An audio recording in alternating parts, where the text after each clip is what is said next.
Hi friends, आप सबको शालू का नमस्कार।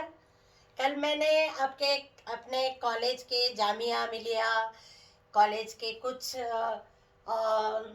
कुछ यादें आपको मैंने बताई थी कि कैसे हिस्ट्री ऑफ आर्ट में मुझे +A लेने की जो जिद थी वो मैंने किस तरह से पूरी की। क्योंकि कुछ मेहनत करने से ही उसका फल मिलता है। ऐसे हम सोचेंगे कि भाई बैठे बैठे मुझे A+ मिले, मुझे कोई क्रेडिट मिले, तो ऐसे नहीं होता है। कुछ पाने के लिए कुछ खोना पड़ता है, और मैंने बहुत कुछ खोया है, बहुत कुछ खोया है। तभी तो मैंने जिंदगी में हर चीज को हासिल किया है। अभी कॉलेज में हिस्ट्री ऑफ आर्ट में +A मिलने लग गया। फिर जतिन दास सर थे, वो कुछ कंपोजिशंस है, नेचर स्टडी है, और भी कुछ बहुत सारी चीज़ें करवाते थे। पेंटिंग है, तो स्टिल लाइफ है, तो ये सब चीज़ें थी। स्टिल लाइफ है, नेचर स्टडी है, परमजीत सिंह थे, और भी सर जी थे। तो नेचर में हमें ले जाते थे बाहर। बहुत अच्छा नेचर था जामिया में। तो वहाँ हम पेड़ पौधों की नेचर स्टडी करते थे, किस तरह से पत्ते बनाने हैं। उसमें इंक से, ब्लैक इंक से हम उसको फिर शेडिंग करते थे। और ये पत्तों को नीचे रख के उसका प्रिंट ले लेना, कलर कलर इसमें और क्रेयॉन्स में। ये सब चीज़ मेरे लिए नहीं थी। मतलब मैंने कभी पहले ये सब किया ही नहीं था। तो उसके बाद क्ले मॉडलिंग था। क्ले मॉडलिंग में बहुत मज़ा आता था। जैसे हमारे किदवई सर थे, बहुत ही अच्छे थे, और बहुत ही हार्ड वर्कर, और बहुत ही अच्छे, मतलब एक एज ए प्रोफेसर हमें बहुत ही अच्छे से उन्होंने स्कल्पचर करना सिखाया। मैंने तो कभी जिंदगी में किया ही नहीं था, क्योंकि पता था मूर्ति बनाते हैं। बचपन से देखते आते थे कि भाई गणेश की मूर्ति बन रही है, और बनाते हुए भी देखा था। लेकिन मैं कभी मूर्ति को मैं ऐसे मिट्टी में हाथ डाल के मूर्ति बनाऊंगी, ये सब मैंने कभी नहीं सोचा था। किदवाई सर बहुत अच्छे थे। और फिर के क्ले मॉडलिंग के लिए वो क्ले तैयार करके रखते थे।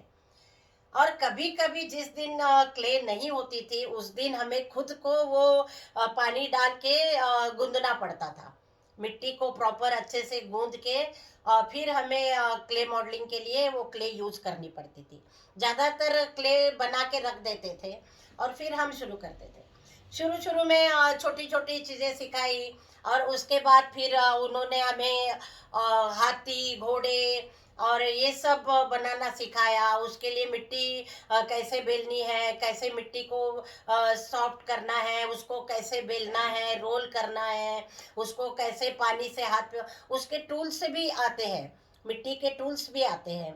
तो वो कभी 1981 में सीख लिया था मैंने।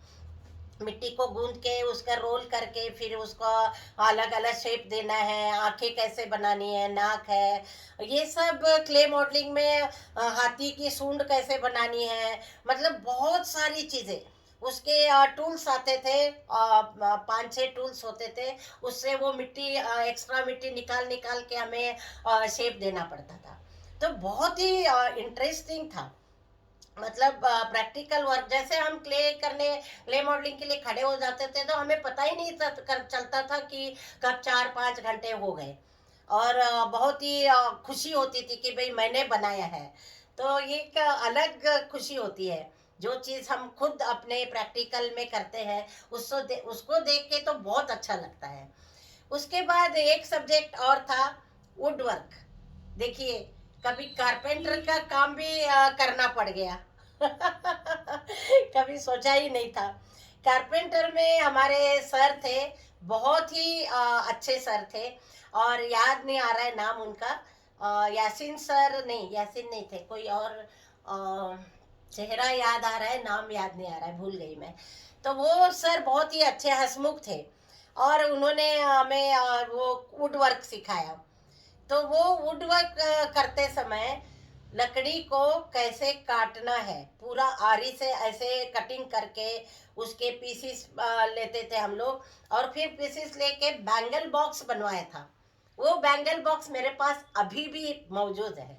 इतना सुंदर एक पैलेट बनवाया था। वो कटिंग कर करके उसको कैसे सॉफ्ट करना है, वुड को कैसे सैंड पेपर से घिसना है, ये सब करवाया। उसके बाद बहुत सारी चीज़ें बनवाई थी। बैंगल बॉक्स तो मेरे पास अभी भी है, बहुत ही सुंदर, बहुत ही अच्छा, उसमें बैंगल्स डाल के मैंने रखे हुए हैं। उसके बाद एक लेदर वर्क था। लेदर वर्क में हमें पर्स बनवाना सिखाया, पर्सिस छोटे छोटे, उसके ऊपर फिर पेंट करना था, कार्विंग करके उसके ऊपर फिर लेदर वर्क उसके ऊपर कैसे पेंट करना है, पर्स कैसे बनानी है, और की चेन कैसे बनाने हैं, की हैंगिंग के लिए जो बनता है छोटा सा पर्स, उसमें कीज बहुत सारी रखनी थी। तो ये सब मतलब बहुत कुछ सीखना मिल गया। नेचर स्टडी है, और भी सब्जेक्ट तो अलग हो गए, लेकिन इसमें प्रैक्टिकल वर्क में स्केचिंग है और ये नेचर स्टडी है, और प्रिंट था, प्रिंट उसका लिथो प्रिंट था, वो लिथो प्रिंट लेना भी सिखाया। बहुत मतलब इतना वास्ट उसमें इतना कुछ सीखने को मिल जाएगा, ये कभी सोचा नहीं था। और बहुत अच्छे मतलब लोगों के साथ, अच्छे फ्रेंड्स के साथ, अच्छे टीचर्स के साथ, और बहुत ही एक रामचंद्रन सर थे, बहुत ही हंसमुख। जब भी थे हमारे प्रोफेसर रामचंद्रन सर थे, बहुत ही अच्छे। उनका स्माइलिंग फेस हमें अभी भी चेहरा नजर आता है उनका। बाकी सबके साथ हमारा रिलेशन बहुत अच्छा रहा। और कभी कभी लाइफ में देखिए कहाँ से कहाँ पहुँच गई मैं, और बहुत सारे फ्रेंड्स थे, और कहाँ से कहाँ मैं पहुँच गई, क्योंकि एक छोटे से गांव से कुछ भी नॉलेज नहीं था, कुछ भी। लेकिन दिल्ली जैसे शहर में जाके मुझे बच्चे, शादी और बच्चे होने के बाद हर औरत यही समझती है कि मेरी जिंदगी खत्म हो गई। अब मेरी जिंदगी बच्चे, मेरा पति, मेरा घर, खाना बनाना, खिलाना पिलाना, यही जिंदगी नहीं होती। इसके अलावा अपनी एक पहचान बनानी चाहिए कि हाँ, मैं इसकी वाइफ हूँ, वो जो मेरा बेटा है ना आईएएस ऑफिसर, मैं उसकी माँ हूँ। अरे ठीक है, लेकिन एक अपनी पहचान बनाइए। किसी भी चीज में औरत के पास बहुत सारे गुण होते हैं। तो हर एक को मेरे मेरे आज एक मैं मैसेज दे रही हूँ। आज का मैसेज है कि अपनी पहचान खुद बनाइए, और जहाँ चाह है वहाँ राह है। तो हर चाहने वालों को अपने आप राह वो ढूंढ लेता है इंसान, कि कैसे मैंने वो करना है। तो आप भी मेरी बात ध्यान में रखिए, और कुछ कर सकते हैं, आगे बढ़ सकते हैं।